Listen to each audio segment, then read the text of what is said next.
Hər vaxtınız xeyir olsun dəyərli dinləyicilər, həmçinin izləyicilər. Gündəm Qarabağ verilişini dinləyirsiniz. Bizi eləcə də izləyə bilərsiniz sosial şəbəkələrdən, Facebookdan və YouTubedan. CBC FM Azərbaycan yazmaqla siyasətçi Araz Xanla danışacağıq. Ölkədə çox möhtəşəm şəkildə parad keçirildi. Türkiyə və Pakistan liderləri, eləcə də Ərəb Əmirliklərinin şeyxi də Azərbaycanda idi. İstəyirdik ki, elə bunun önəmindən danışaq. Hər vaxtınız xeyir, Araz. Hər vaxtınız xeyir xanlar. Ərəb dünyasının gözü burada idi. Türkiyə və Pakistan liderləri hər zaman Dünyanın gözü burada. Bəli, dünyanın gözü burada idi. Necə keçdi parad? Kimə göz dağı idi? Əslində elə türklərin çox qəşəng sözü var ki, dosta güvən, düşmənə göz dağı. Bizim parad bax bu belə deyək, əhvalda baş tutdu. Azərbaycanın əldə etdiyi texnikalar möhtəşəm, çox möhtəşəm idi. Yəni belə deyim də, yeni texnikalar da var idi burada. Çin. Bəli, Çindən aldığımız uzaq mənzilli raketlər var idi.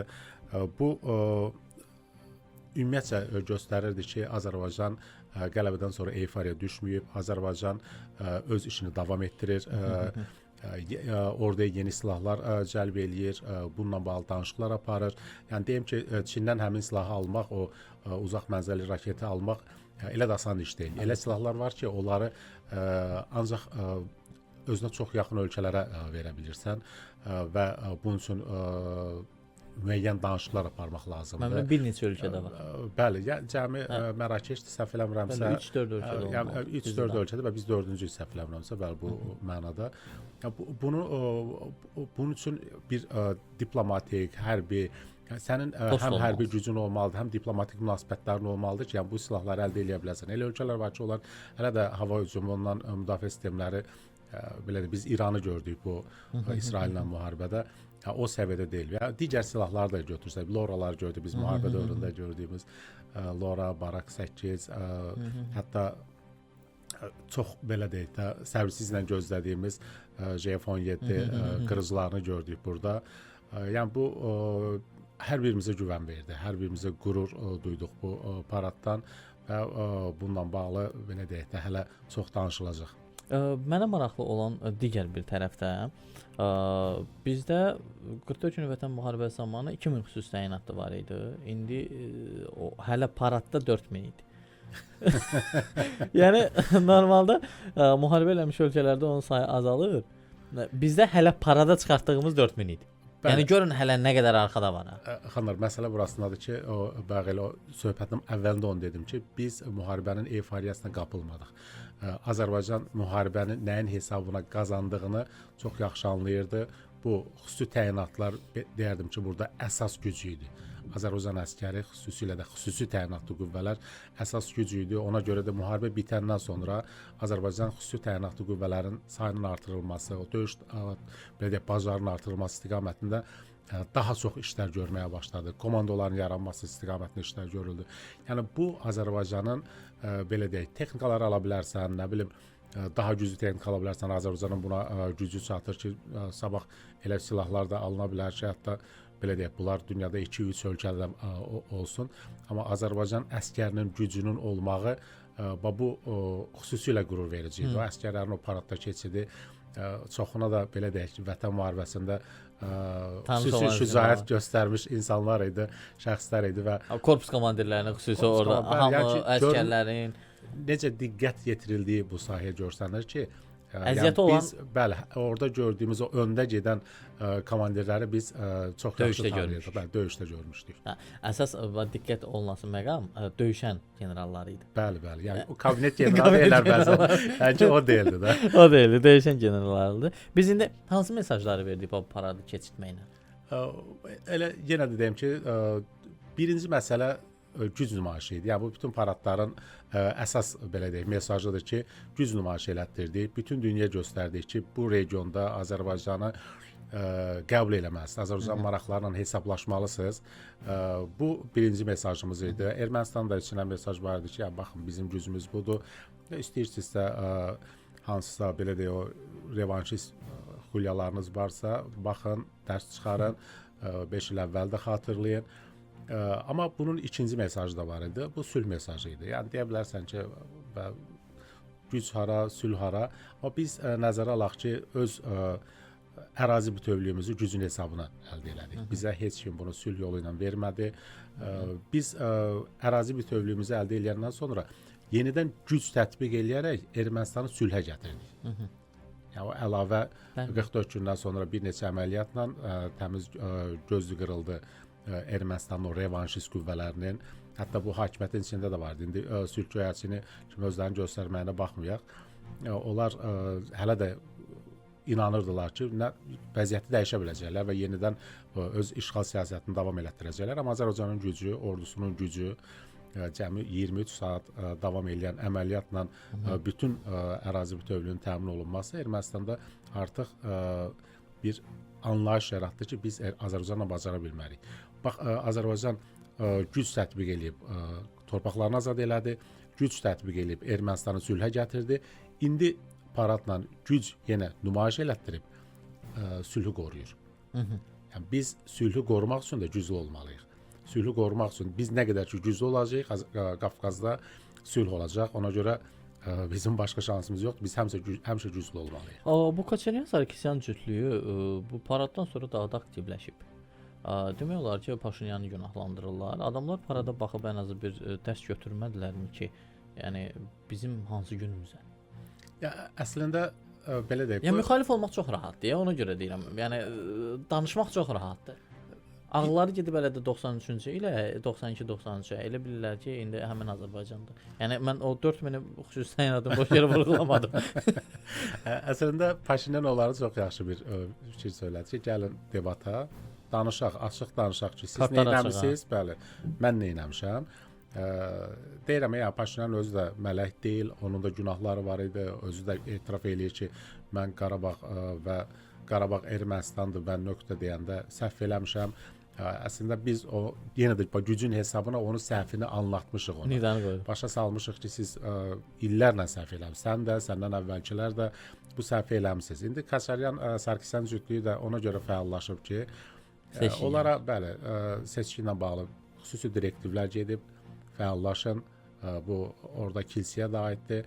Bütün cəhbələrdən Paşinyan üzərinə gəlirlər ki, bu sülh danışıqları dayandırılsın və belə deyək də, əllərində əlavə kozur olsun ki, bu regiona hansısa müdaxilə eləmək imkanları olsun. Amma bu baş tutmayacaq. Mən düşünürəm ki, Ermənistanda Azərbaycanın gücü qiymətləndirilir. Vətəndaş cəmiyyətində də belə deyək, insanlar arasında da müharibə istəyi azdır. Heç kim ölmək istəmir, heç kim Azərbaycanla yenidən müharibəyə girmək istəmir. Bəlkə yenidən beyinlərində o fikir var ki, kaş ki əvvəlki günlər olardı, Azərbaycana yenidən belə deyək, hədə qorxu gələ bilərdi falan. Amma indi o devir deyil, onu da anlayırlar və ona görə də mənə gəl ki, Paşinyan səs verəcəklər. Həmən o Koçaryan, Sarkisyan, kilsə, bunlar da bir-bir təmizlənəcək parazitlərdən. Barışacaqlar öz talilə. Əlbəttə. Dünyadan parada baxış necə oldu? Dünyadan parada baxış da çox maraqlı idi. Deməli, əvvəla biz Euronewsun bir reportajını gördük və digər yazılarda da, bütün belə deyək də, paradla bağlı fikirlərdə daha çox diqqət çəkirdilər Pakistan və Türkiyənin o paradda iştirakına. Euronewsda bununla bağlı xüsusi bir hissə var idi. Əslində bu təbiidir. Pakistan və Türkiyə Azərbaycan vətən müharibəsində elə bir dəstək oldular ki, həm mənəvi, həm siyasi baxımdan Pakistan deyirdi ki, Azərbaycana bu münaqişəyə üçüncü tərəf müdaxilə eləsə, mən də daxil olacağam. Türkiyənin F-16'ları Bakıda idi. Biz onu paradda da yenidən izləmə imkanı əldə elədik. Çox güclü siyasi, diplomatik və belə deyək ki, mənəvi dəstəkləri var idi. Hər an yanımızdaydı və biz o dəstəyi hiss eləyirdik. Buna görə də Azərbaycan dövləti də, xalqı da bu dəstəyi heç vaxt unutmur və paradda üçü bir yerdə olmağı bu güclərin bu baxımdan çox əhəmiyyətli idi. Həm də nəzərə alaq ki, belə deyək, bu güc dünyada çoxunu qorxudur. Dünyanın ən güclü əsgərlərindən biri, ən güclü ordularından biri, NATO'nun ikinci ən güclü ordusu Türkiyə, Qafqazın ən güclü ordusu Azərbaycan, nüvə silahına malik, dünyanın o sıralamasında hərbi gücünə görə ön sıralarda olan Pakistan və bu üç güc dünyanı Və qorxudur ərəb dünyasıdır. və ərəb dünyası. Bəli, Ərəb orada dünyası. bəli, Şeyx. biz qələbə qazanandan sonra vətən qələbəyə kimi belə deyildi. Biz vətən müharibəsinə qələbə qazanandan sonra ərəb dünyasının Azərbaycana marağı qat-qat artdı. Yəni bizi biri var, biz də belə deyək, müsəlman təəssübkeşliyi deyək biraz. Amma baxırdılar ki, orada əzilən bir Azərbaycan var və o əzilən Azərbaycanla dostluq eləmək o qədər də maraqlı deyildi. Yəni insanlar güclü ilə dostluq eləyib, gücünə güc qatmaq istəyir.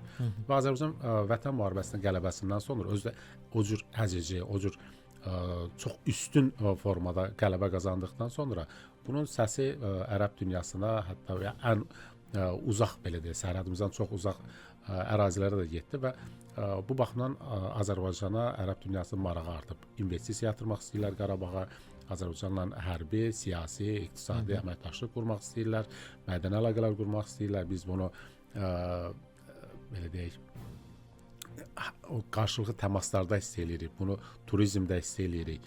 Yaxın vaxtlarda daha çox hiss eləyəcəyik. Deyim ki, Evranüsün süjetindən yenə bir neçə hissəni deyim. Nəyə diqqət çəkmişdilər? Prezidentin çıxışlarından, mesajlarından statlar gətirmişdilər.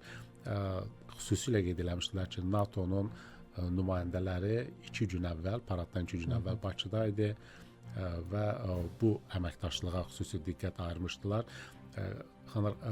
Yəqin ki, Zatulini, Rusiya tanıyırsan, Azərbaycana qarşı ən sərt mövqedən çıxış eləyən adamdır. Zatulin bu yaxınlarda sual verirlər ki, Azərbaycan NATO istiqamətində tutub mövqeyini. Başlığı görəndə fikirləşdim ki, yenə Azərbaycanın əleyhinə nələrsə danışıb. Amma adam deyir ki, Azərbaycan onsuz da illərdir bu siyasəti yürüdür. Yəni bu ilk deyil, bizi belə deyək, çaşbaş salmamalıdır. Bu niyə belə oldu? Azərbaycan istiqaməti bilinir, Azərbaycan Türkiyə ilə əməkdaşlıq eləyir, NATO-nun ən güclü olsun. Yəni bu baxımdan deyir, Azərbaycan öz yolunu tutub, bu istiqamətdə də gedir. Yəni artıq qəbul olunur Azərbaycanın istiqaməti də, yolu da, o müstəqil siyasəti də ki, yəni mən səndən də əlaqə yaradıram, Qərblə də əlaqə yaradıram. Yəni ki, bu əlaqələri belə deyək, şaxələndirə bilmək özü bir xüsusi bacarıq tələb edir. Əlbəttə, bəs Ermənistan niyə hələ də silahlanır? Yəni bu ən azı başa düşmürmü ki, yəni nə qədər də cəhd eləsə o deyil. Yəni ola bilər öz arsenalını hansısa formada doldurur, yəni hansısa formada bu nəsə bir təşəbbüs göstərir, amma sizcə 2020-ci ildəki o ağılsızlığı, bu 30 ildəki o ağılsızlığı təzədən təkrarlamaq istəyi yarana bilərmi? Burada yenə deyim ki, xanlar, iki istiqamət var. Birinci, Azərbaycan ordusu cəmi bir neçə gün ərzində Ermənistan nə qədər hərbi texnikası var, hamısını dağıtdı. Nə hava hücumdan müdafiə sistemləri qaldı, nə tutaq ki, o artilleriyalar qaldı. Bəli, 2020-ci ildə o belə köhnə Sovet silahları idi onlarda çoxu. Hamısını dağıtdıq. Hava hücumu müdafiə sisteminə bir neçə saat ərzində belə deyək, çoxu sıradan çıxarıldı. Yəni bu fonda onların yenidən öz hərbi belə deyək də o boşluqların doldurması anlaşılandı, amma bunlarda artıq müdafiə silahları yox, hücum silahları almağı şübhələr yaradır. Fransadan alırlar bu silahları, Hindistanla danışıqlar aparırlar və digər ölkələrlə müəyyən danışıqları var ki, hücum silahları əldə etmək istəyirlər. Yəni nəyə? Yəni ki, sənin kimə gücün çatacaq Qafqazda? Azərbaycanı qoyuram qırağa, sən Gürcüstanla müharibə eləyəcək səviyyədə ordun yoxdur. Gürcüstanın da sənə nisbətən çox güclü ordusu var. Yəni sən kimə istifadə eləyəsən bunu? Türkiyəni nəzərdə tutmuram, İranı nəzərdə tutmuram. Yəni sərhəd ölkələrdən söhbət edirsən. Bəli, sərhəd ölkələri deyirəm. Yəni ki, onsuz da onun qırağa çıxmaq heç imkanı yoxdur. Nə dənizi var ki, deyək ki, hansısa dənizdən asıl başqa ölkələrlə mübarizə aparsın. Dənizdən. Bəli, dənizdən dənizə böyük Ermənistan. Bəxtər yazır ki, Göyçə gördüm. Yəni o böyük Ermənistandan artıq Paşinyan son günlərdə, son dövrlərdə də real Ermənistana keçidi eləyib və yalvarır ki, heç olmasa bu real Ermənistanı hamı tanısın. Bunu belə deyək də, bu tanınmağı özü üçün böyük qələbə hesab eləyir ki, biz bu balaca Ermənistanı dünyada, hətta Azərbaycana, Gürcüstana hamıya tanıda bilir ki, bura bizik. Yəni o baxımdan qaydaq Ermənistanın silahlanması məsələsində, Ermənistan silahlanır, harasa beynində tutur ki, bəlkə də Azərbaycan hardasa büdrəyər, Azərbaycana yenidən bu imkanları, bəlkə daha güclü silahlar əldə eləyərəm, bəlkə daha güclü, biraz ordu güclənsə mənə dəstək olar. O necə ki vaxtilə var idi, Avropası da, Rusiyası da, Amerikası da hamısı arxasında durmuşdu ki, biz durmuşuq burada, pulunu da verirdilər. Yəni ordunun silahı falan hamısını da pulsuz əldə edirdilər. Yardım alırdılar bunlar. Və o yardımları gətirdilər Qarabağda 44 gün ərzində batırdılar. Və ona görə bu gün onlara yardım yoxdur. Amma hər ehtimala yenə də silahlanmaq istəyirlər ki, bəlkə kimsə bizə inandı, kimsə bizə yenidən o yardımları elədi və biz yenidən Azərbaycanla belə deyək ki, mübarizə apara bilirik. Amma keçən verilişdən birində də demişdim Xanlar, Azərbaycan həmin Azərbaycan deyil, biz bunu paradda da gördük. Yəni rəqabət apara bilməz. Rəqabət apardıqları 5 il əvvəlki Azərbaycandır. Heç yəni onunla rəqabət aparmaq istəyirlər ki, biz harda uduzduq, nəyi səhv elədik. Yəni o səhvlərdən nəticə çıxarıb yenidən bir ordu formalaşdırmaq istəyirlər, amma Azərbaycan onsuz da o 5 il əvvəlki Azərbaycanla özü rəqabət aparıb, bir fərqli ordu yaradıb, fərqli Azərbaycan yaradıb. Ona görə də həvəsli olarım. Paradan sonra çox adam ürəyi partlayacaq. Bəli. Çox təşəkkür edirəm Aras. Mən təşəkkür edirəm. Və Gündəm Qarabağ verilişi bununla da yekunlaşır. Bugünkü qonağım siyasi şəxsçi Aras xan idi. Sağ olun, salamat qalın.